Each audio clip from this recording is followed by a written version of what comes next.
Permaneça, por favor, com sua Bíblia aberta nesse texto. Eu quero chamar a sua atenção para algumas coisas que vão acontecer em nossa igreja nos próximos dias, e você não deve estar de fora. Nós teremos, irmãos, um treinamento para quem deseja servir no ministério infantil, que é a Terra da Promessa. Nós vamos ter um treinamento, todos os voluntários que já participam da Terra da Promessa e aqueles que desejam ajudar, trabalhando com as crianças da nossa igreja, devem participar do treinamento Frutifique. Ele vai acontecer no dia 22 de março, você tem que fazer uma inscrição. Algumas oficinas que acontecerão: pedagogia de projetos, construção do plano de ação, postura reflexiva e investigativa, com a palestrante Márcia Crespo. A segunda oficina, estágios do desenvolvimento cognitivo, crescimento e desenvolvimento da criança, professor e sua prática, com a palestrante Patrícia Cursino. A terceira oficina, ética, comunicação com a família, comportamento e rotina no ministério, com a palestrante Vanessa Almeida. Esse treinamento é sumamente importante para aqueles que desejam servir no ministério com crianças. Então, você que tem esse desejo, seu coração pede isso, esse é o momento de você entrar nesse ministério, e não só isso, mas você que já faz parte, treinar e ainda aprofundar seu conhecimento nessa área. Irmãos, nós temos em nossa igreja o que nós chamamos de Escola da Família. Anualmente a Escola da Família abençoa dezenas de pessoas. Ano passado eu estive numa das formaturas da Escola da Família, dei uma passada, tinha um grupo lindo, bonito, de homens, mulheres, crianças, enfim, famílias sendo treinadas para serem pessoas melhores. A Escola da Família está oferecendo vagas para os determinados cursos. Homem ao Máximo é um curso que revela o plano de Deus em relação à identidade e as responsabilidades do homem.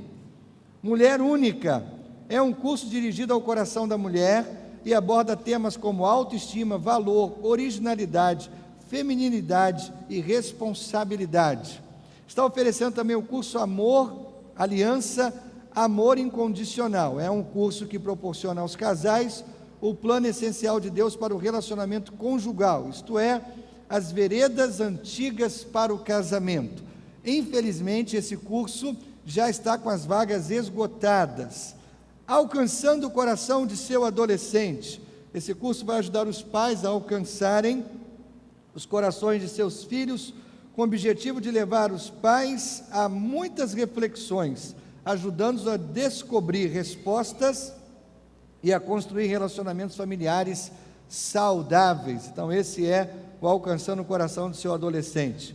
E Como Criar Seus Filhos é um curso que apresenta um ensino prático e é um guia essencial para pais que desbravam a aventura dos 5 aos 12 anos da infância, a fim de que possam alcançar equilíbrio emocional, raciocínio crítico e sensibilidade moral. Você pode fazer sua inscrição ainda hoje para a Escola da Família, que começa todos esses cursos no dia 17 de março, se reúne toda segunda-feira à noite, das 20 às 22 horas. Faz a sua inscrição, participa.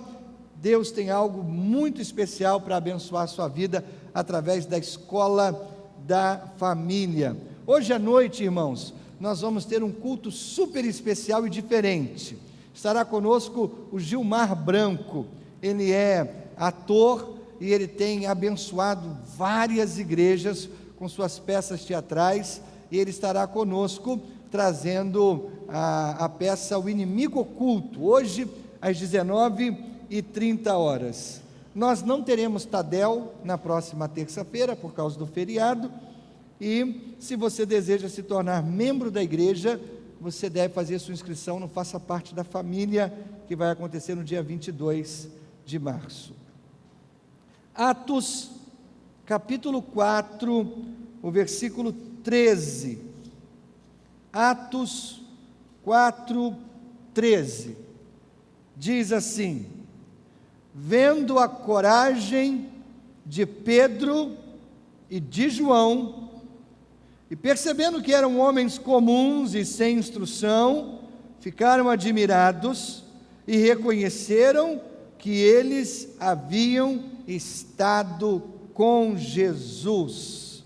Homens comuns e sem instrução.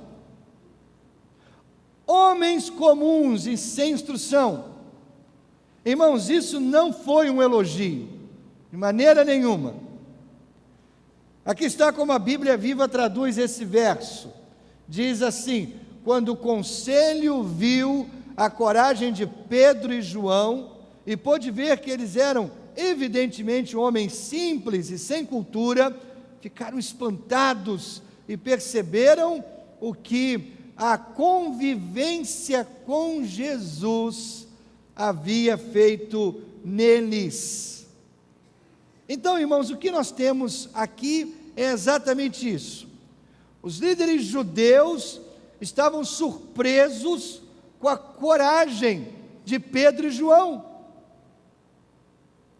mas eles não estavam impressionados com o currículo desses dois discípulos de Jesus. O texto destaca muito bem: os líderes religiosos sabiam que Pedro e João eram homens comuns, não tinham nenhum currículo. Eles perceberam que esses homens tinham estado com Jesus. Mas como eles sabiam disso? Como eles perceberam que esses homens estiveram com Jesus? Não foi pela educação, eles não tiveram nenhum treinamento religioso formal, não foi pelas credenciais de Pedro e João, eles não tinham nenhuma, não foi pela descendência religiosa, eles não tinham isso. Então, como os líderes religiosos perceberam que eles estiveram com Jesus? Irmãos, estava no espírito cheio de coragem, que nasceu do fato deles estarem, ou deles terem conhecido Jesus. Vamos considerar aqui o contexto do capítulo 4. Primeiro, Pedro e João acabaram de curar um paralítico, um aleijado, à porta do templo. Isso a gente encontra em Atos capítulo 3. Então a multidão se junta, Pedro aproveita o momento e Pedro prega uma mensagem poderosa. Aí nós entramos no capítulo 4 e depois disso eles foram presos. Então Pedro enfrenta os líderes religiosos e Pedro discursa diante desses homens poderosos. Quando nós relembramos o que ele disse, a gente percebe uma questão chave. Pedro estava diante dos assassinos de Jesus. Pedro está diante dos homens que conspiraram para matar Jesus apenas algumas semanas atrás. Irmãos, isso não intimida Pedro, pense nisso. Ele os identifica e ele declara a culpa daqueles homens pela morte do Filho de Deus. Isso não intimida o coração de Pedro. Na verdade, Pedro se levanta e diz: Jesus, o homem que os senhores crucificaram, mas Deus ressuscitou.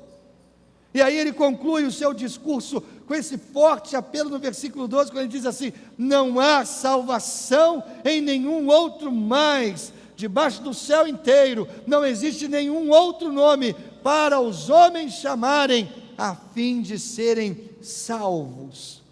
Irmãos, isso é coragem. Já foi dito muito acertadamente que a crise não faz um homem. A crise só revela o que ele já é. Você entende? Nesse caso, a crise da sua prisão revelou a verdade sobre Pedro e João. Os líderes religiosos não podiam contra eles. Eles não podiam negar a cura que Pedro e João fizeram. eles não podiam negar a sua coragem. Está ali Pedro discursando diante deles com tanta ousadia e coragem. Agora, como eles explicam esses homens? Como eles explicam a coragem, a ousadia desses homens? Esses homens sem instrução, esses homens comuns, eles causaram um tamanho impacto. Como? Como? Por que eles não se intimidaram com a prisão? Por quê?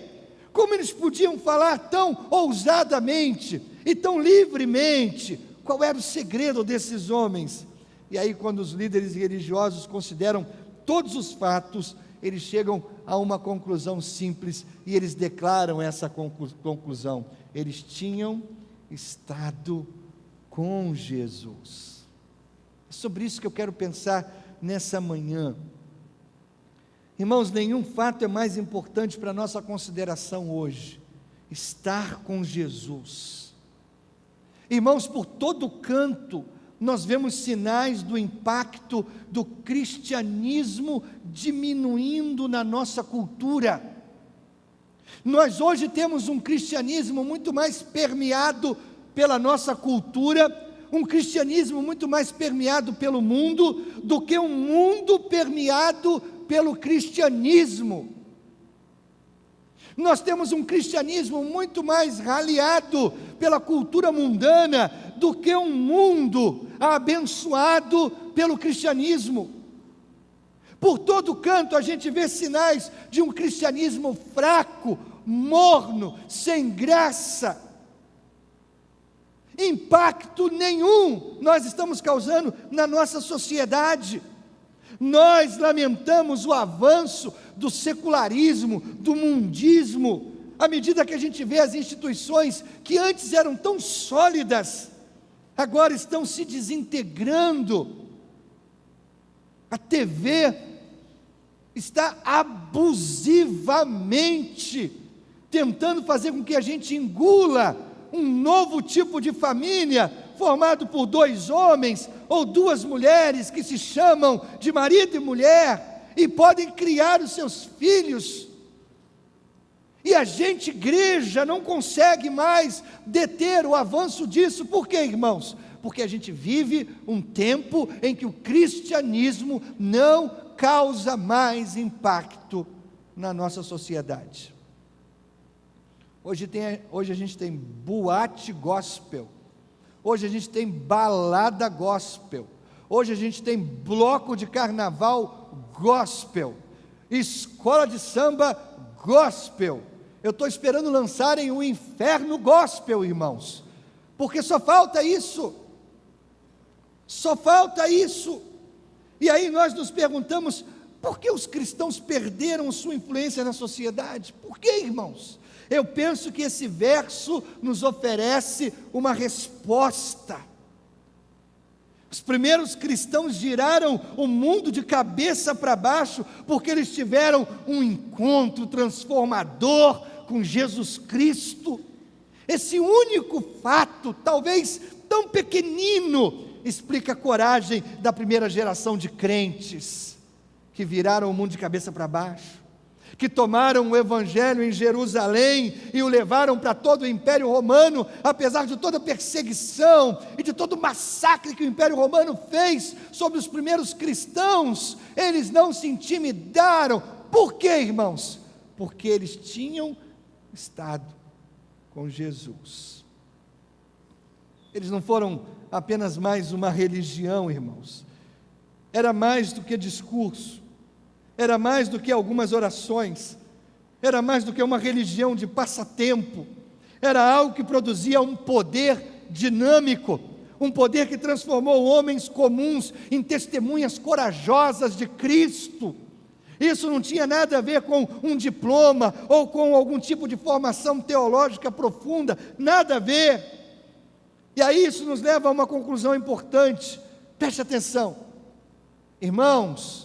É perigoso estar perto de Jesus e não estar com Jesus. É essa leitura que eu faço da igreja do nosso tempo. Uma igreja que está perto de Jesus, mas não está com Jesus. Uma igreja que fala de Jesus, mas não vive Jesus. Existe diferença, irmãos. Estar perto de Jesus e estar com Jesus. Estar perto de cristãos e estar com Jesus. Estar perto de uma igreja ou estar na igreja e estar com Jesus. Sabe, irmãos, os discípulos tinham estado com Jesus. Eles o conheciam intimamente. Isso mudou tudo. Isso fez a diferença. Até os inimigos deles tinham que ver a diferença. Na verdade, eles podiam ver a diferença que Jesus fez na vida deles. Talvez nós pudéssemos chamar isso de doutrina da influência inconsciente, ou seja, nós não sabemos o que os outros sabem a nosso respeito. Frequentemente nós não somos bons juízes sobre a nossa própria influência. Outras pessoas verão coisas a nosso respeito que nós não podemos ver. E foi isso que os líderes religiosos viram nos discípulos naquele dia. Havia sobre eles uma influência diferente. Não era a cultura, não era o diploma, não era o preparo acadêmico. Sobre eles havia uma influência completamente diferente.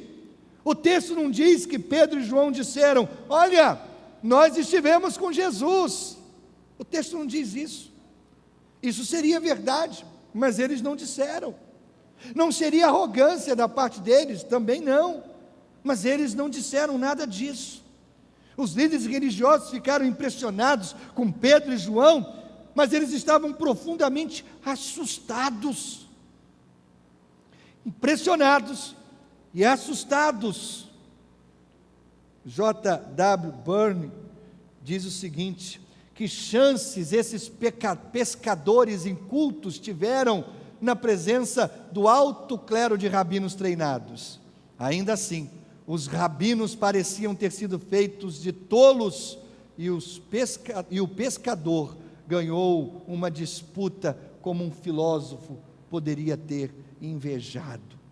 Lembre-se, irmãos, Pedro e João não estavam procurando um confronto, eles não foram lá para brigar, eles foram ao templo para orar. Você lembra da história?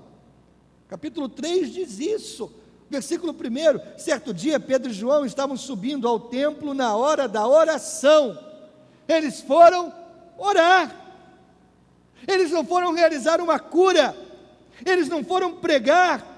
Certamente eles não foram fazer nada para serem presos. Eles foram o quê? Orar.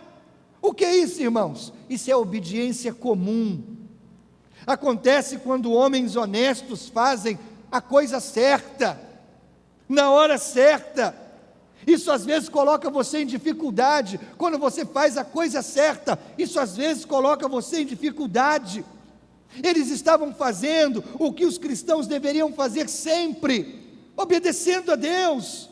Eles estavam prontos para dar uma resposta sobre a razão da esperança que havia neles. Estavam prontos para fazer o que Deus os chamava para fazer, obedecendo no seu cotidiano.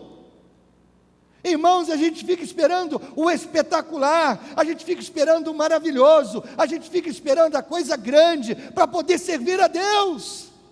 Esses homens estavam aqui, no meio da coisa grande, fazendo o que, irmãos? Obedecendo a Deus no feijão com arroz, obedecendo a Deus no cadinho da oração, da simples, humilde oração. Eles não foram procurar nada além de vamos orar. Eles deram uma resposta quando foram confrontados e entraram em dificuldades.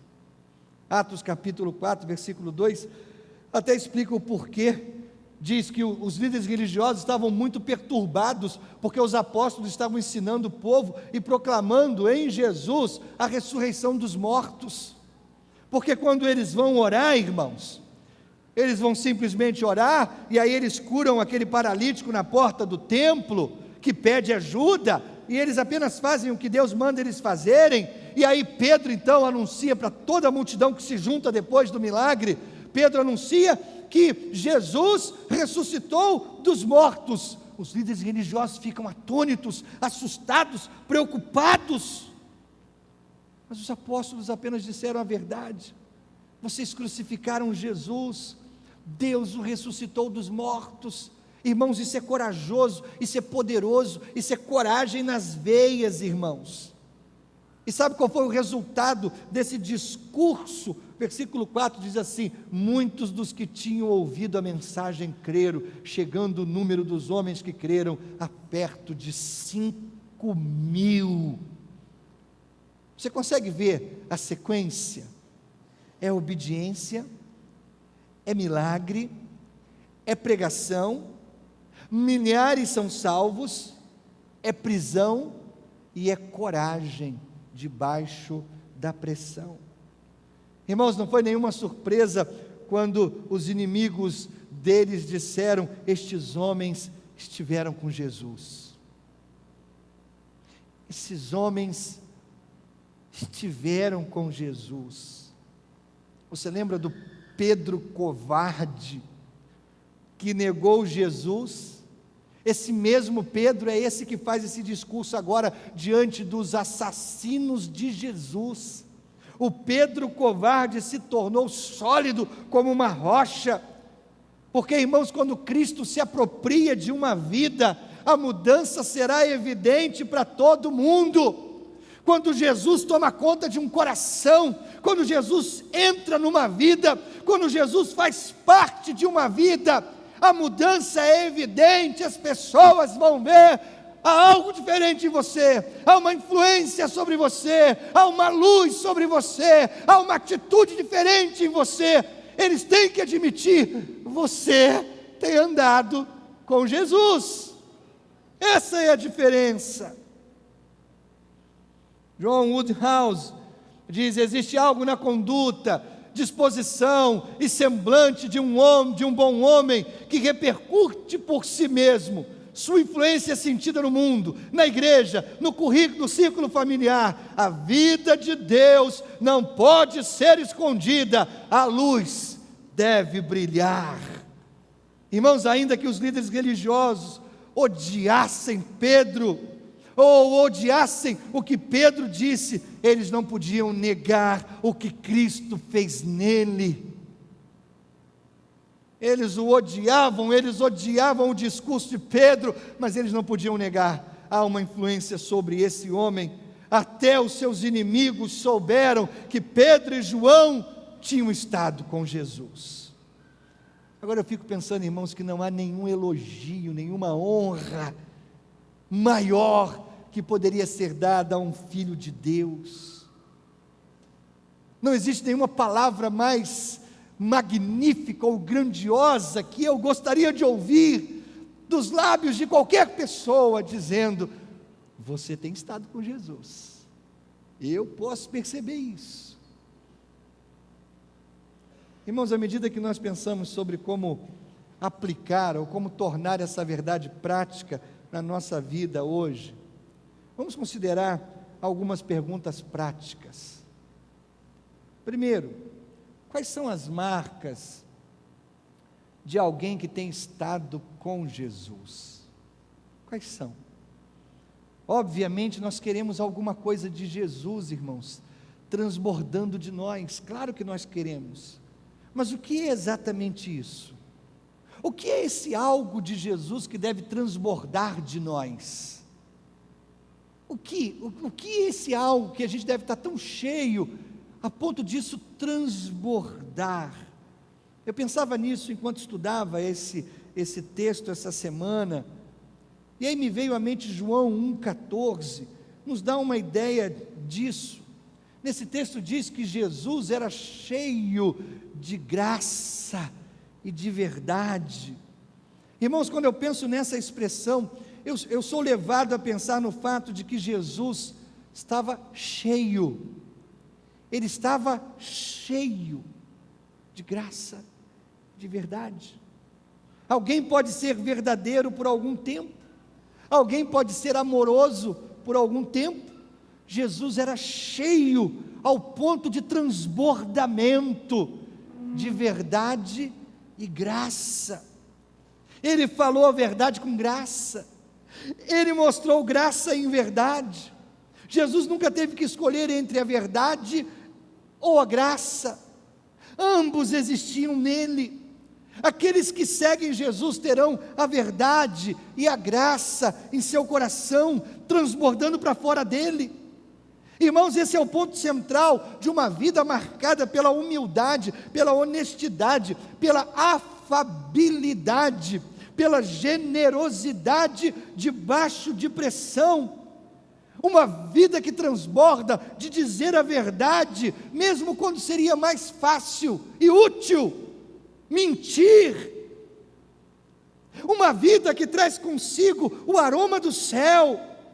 Quando eu pensava sobre isso, eu lembrei de um comentário que alguém fez, de um líder cristão que nós conhecíamos. Essa pessoa disse: sempre que ele entrava na sala, eu me sentia um pouco mais perto do céu. Que tipo de pessoa é essa, irmãos? Eu quero ser esse tipo de pessoa, irmãos. Nós, cristãos do século 21, precisamos voltar a ser esse tipo de pessoa, irmãos. Pessoas que aproximam outras do céu, pessoas que pela sua simples presença já contagiam outros com o aroma do céu. Uma vida que traz consigo a marca da graça, da verdade. Irmãos, eu conheci algumas pessoas assim na minha vida. Isso não é um comentário sobre um rosto piedoso, não é um comentário sobre um comportamento solene, não é sobre uma voz santa, irmãos. Eu estou falando de um homem, uma mulher, cheios de graça e verdade, que levam você mais para perto do Senhor, se eles estão conversando ou se eles estão calados, se eles estão sorrindo ou se eles estão chorando, se eles estão de pé ou se eles estão sentados, se eles estão liderando ou se estão sendo liderados. Um homem e uma mulher que estão cheios de graça e de verdade, fazem você se sentir mais perto de Deus, quando você está perto dEle. Você não deseja ser esse tipo de cristão?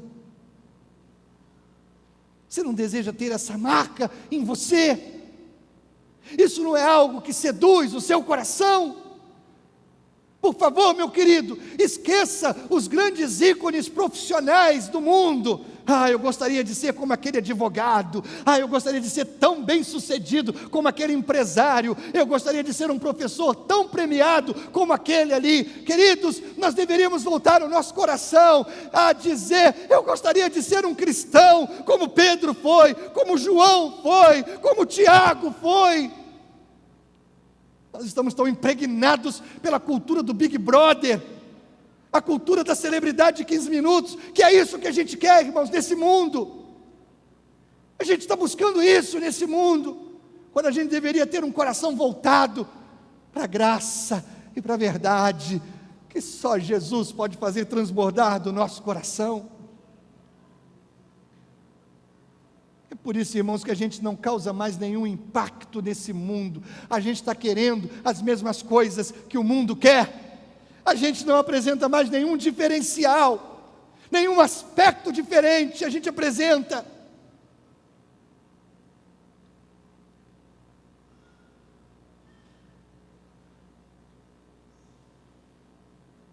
O que está transformando o mundo, irmãos, é o próprio mundanismo. O mundanismo está transformando o mundo, a imagem e semelhança daquilo que eles acham que tem que ser.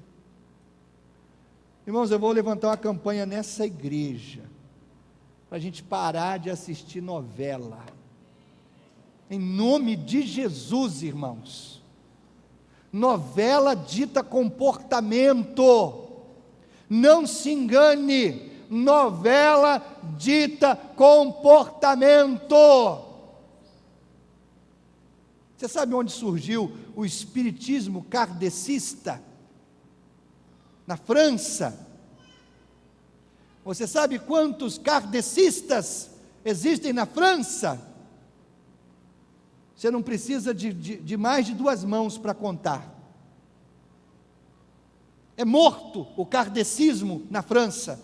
Onde o kardecismo fez sucesso, irmãos? No Brasil. No Brasil. Por quê, irmãos? Porque novelas pregam abertamente essa doutrina. Você entende? Agora, as novelas decidiram que o Brasil tem que aceitar a família, homem com homem, mulher com mulher. Decidiu. E aí acaba uma novela das 9. Acabou uma novela das 9. O personagem principal quem era? O Félix, o filho homossexual que finalmente faz as pazes com o pai, numa cena linda, de fazer a gente chorar, irmãos. Não, é verdade, é verdade. Agora começa a nova novela. Manuel Carlos, que para mim é um dos maiores escritores de novela, consegue fazer de uma história comum uma história interessante, sempre fez assim. Mas agora o Manuel Carlos é obrigado a colocar um casal homossexual feminino.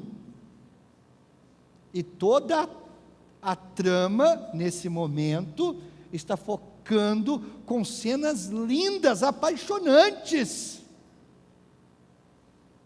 naquele casal de mulheres bonitas, e o Brasil inteiro começa a torcer. Ela tem que abandonar o marido, que é um banana,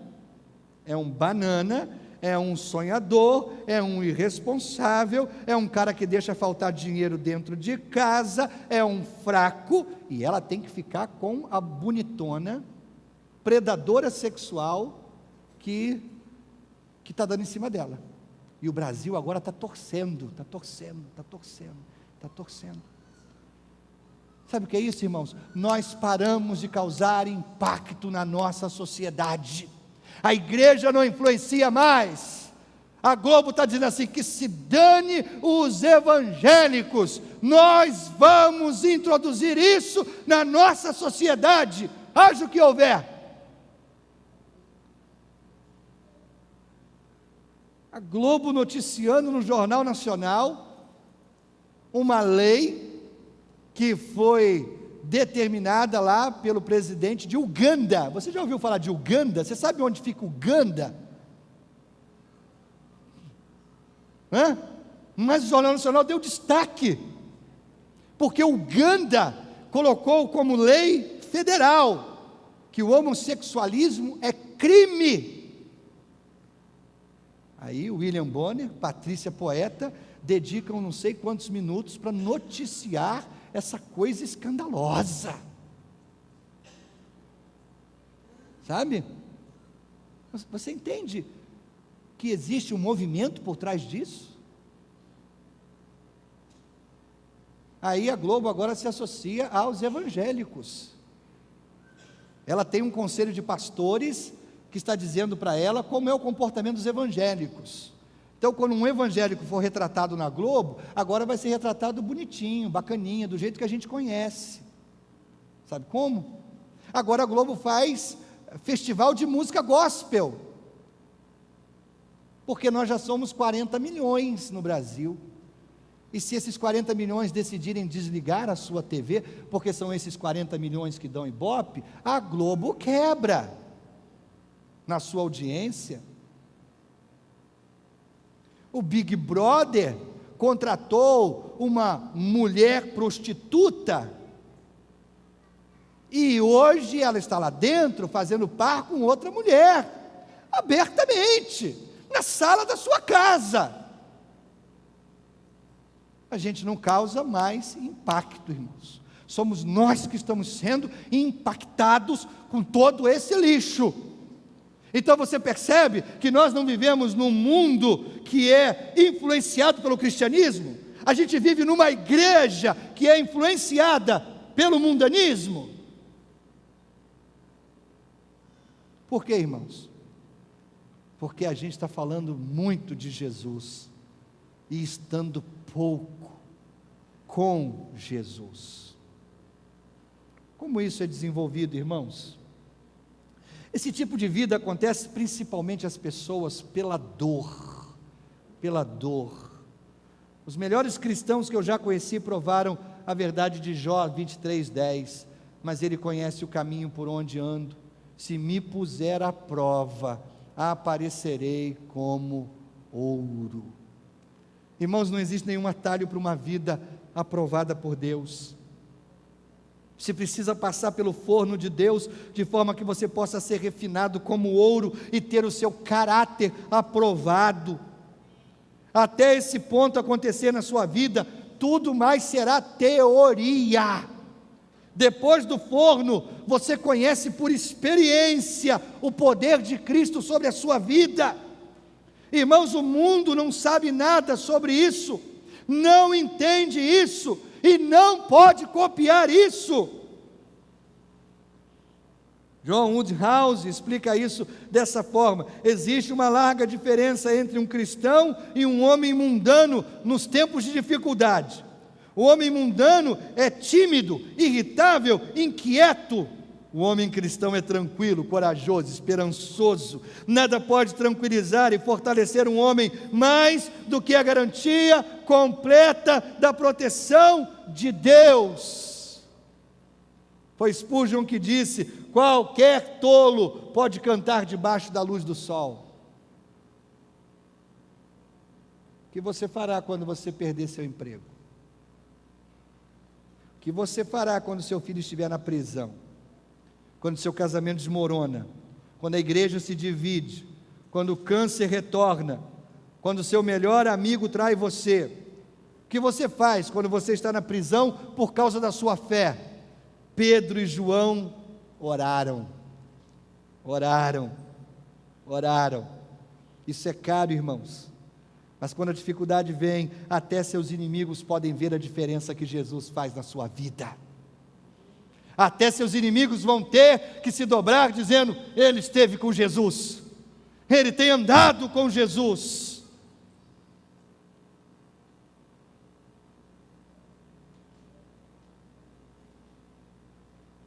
Por onde nós deveríamos começar, irmãos? Charles Spurgeon pregou um sermão baseado nesse texto, em 1855, chamado Pessoas de Cristo, Imitadores dele. Eu tenho um trecho desse sermão aqui. Por último, como o melhor conselho que eu posso dar, busque mais do Espírito de Deus. Esse é o caminho para se tornar como Cristo. Serão vãs todas as suas tentativas de ser como Ele, até que você busque o seu Espírito. Então, tome o seu coração frio como ele é, pedregoso como ele é por natureza, e coloque-o no forno. Deixe-o ser derretido ao ponto de se tornar uma cera para o selo e se transformar na imagem de Jesus Cristo. Irmãos, se nós quisermos ser como Cristo, nós devemos buscar o Espírito de Cristo. Nós não nos tornaremos cristãos por acaso, irmãos. Não acontece por osmose, ou seja, eu vou andar com os cristãos, eu vou frequentar uma igreja, eu vou estar em todos os movimentos religiosos, em todo cantinho de oração que tiver nessa cidade, eu estarei, e aí eu vou me tornando cada vez mais parecido com Jesus. Não, irmãos, nós não nos tornamos como Jesus meramente pelo esforço próprio.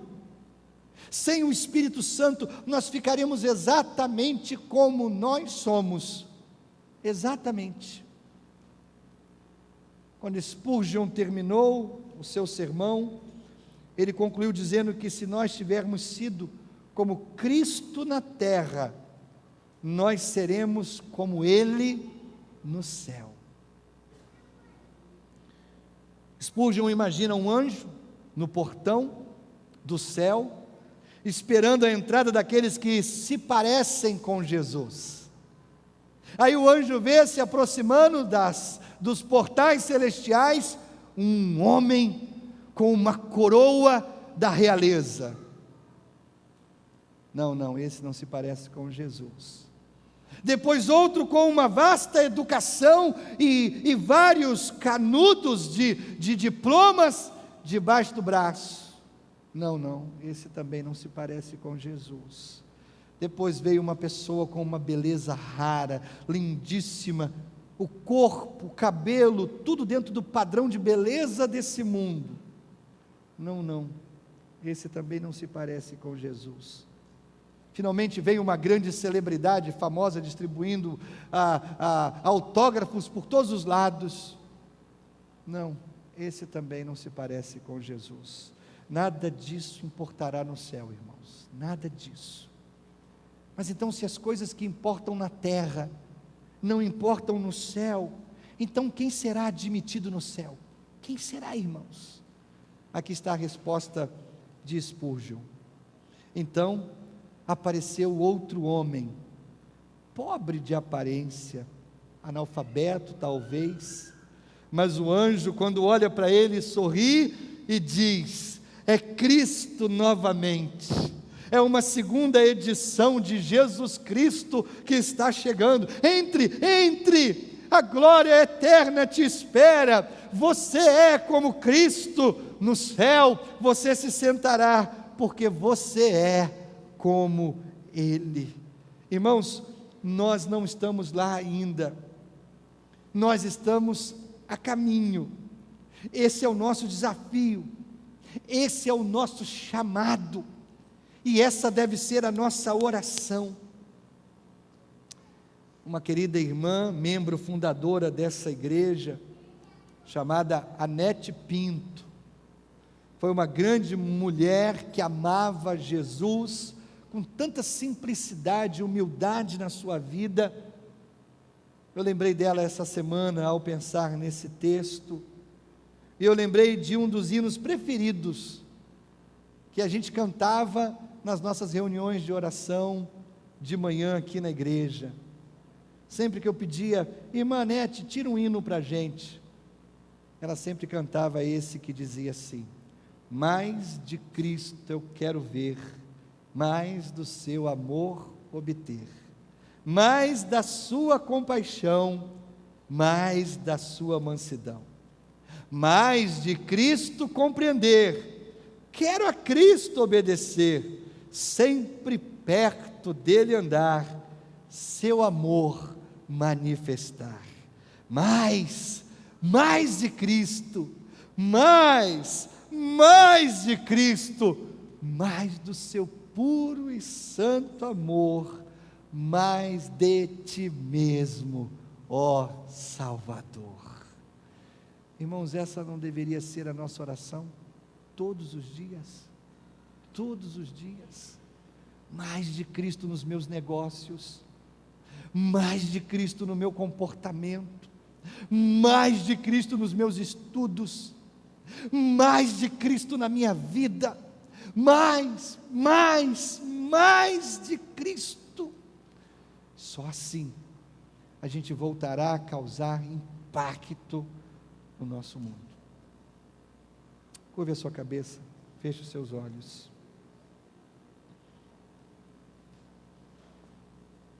Se você nesta manhã se convence da futilidade da sua vida cristã, e eu não vou aliviar não, é isso mesmo. Se você se convence da sua futilidade na vida cristã, sai do seu lugar, vem aqui à frente, dobre os seus joelhos, vamos fazer essa oração juntos. Mais de Cristo, mais de Cristo, mais de Cristo, mais de Cristo. mais de Cristo, mais de Cristo, mais de Cristo,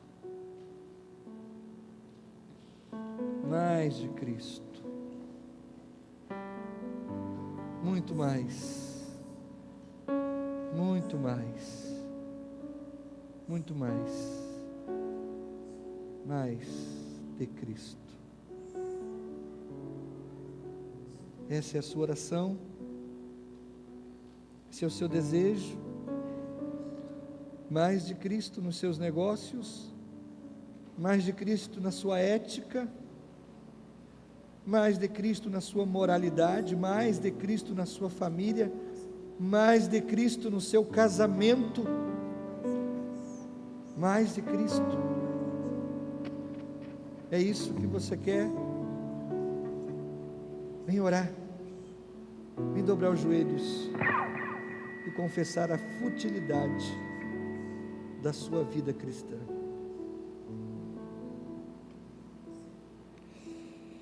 Oh Pai, como nós precisamos de Ti, como nos arrependemos das nossas obras fúteis, inúteis e mundanas, como nós precisamos de Ti, Senhor, para voltar a ser quem o Senhor deseja que sejamos, cristãos cheios de graça e de verdade, que causam impacto neste mundo. Tenha misericórdia de nós, ó Senhor, pelo poder do Teu Espírito, volta a agir em nossos corações, fazendo-nos mais parecidos com Jesus, menos travestidos deste mundo, mais vestidos de santidade, mais de Cristo. É o que nós precisamos, Pai. Que saiamos daqui hoje, domingo de carnaval, desejosos de ser farol para este mundo, farol que mostra o caminho de como estar com Cristo e como isso muda a nossa vida. Dá-nos a Tua bênção, Pai, por favor. Leva-nos em paz, amparados, protegidos, guardados por Ti, Senhor. Em nome de Jesus.